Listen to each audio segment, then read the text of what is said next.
एक भूखा गरीब मजदूर, दुखी चेहरा, खाली पेट और अपनी उम्मीद खोता हुआ भगवान से प्रार्थना करता हुआ अपने लिए एक वक्त के खाने के लिए उनसे गुहार लगाता हुआ, तभी अचानक एक सफेद कपड़ों में साधारण से आदमी का आगमन होना, भूखे गरीब मजदूर के लिए खाना देना। कौन था ये आदमी? खुद भगवान थे या फिर उन्हीं का कोई भेजा हुआ दूत?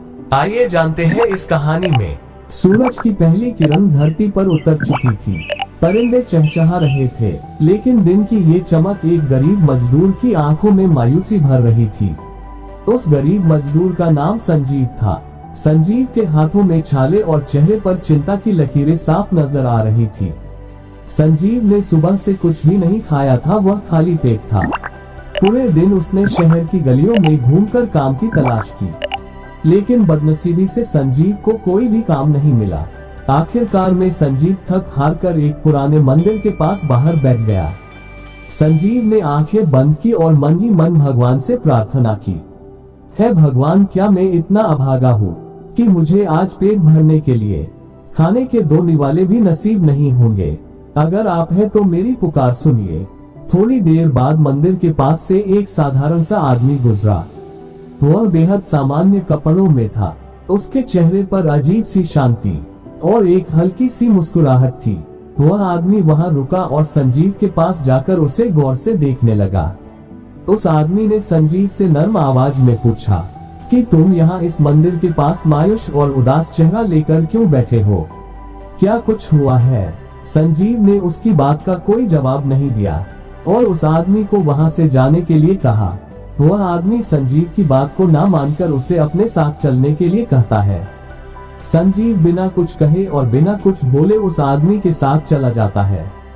वह आदमी संजीव को पास में बने एक खाने के ढाबे पे ले जाता है और संजीव को वहां बैठने के लिए कहता है। संजीव जैसे ही वहां बैठता है तो संजीव के पास खाने की थाली रख दी जाती है।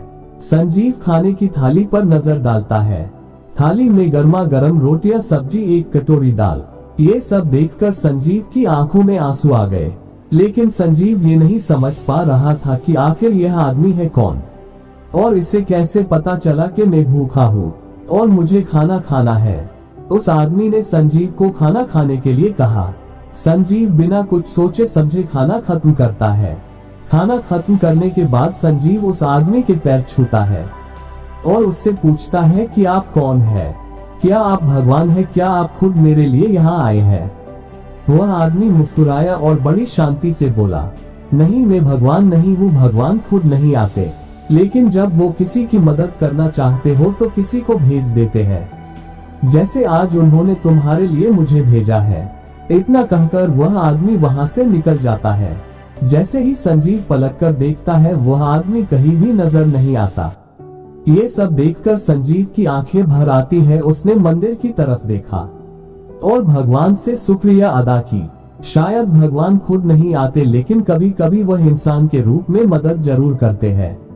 इसलिए कहते हैं, अगर कभी भी आपको यह मौका मिले तो किसी भूखे का पेट जरूर भरना। क्या पता आप भी किसी की प्रार्थना का जवाब बन जाओ। अगर ये कहानी आपको छू गई तो वीडियो को लाइक करें और चैनल को सब्सक्राइब जरूर करें। कौन सी कहानी आप अगली बार सुनना चाहते हैं, नीचे कमेंट जरूर करें। धन्यवाद।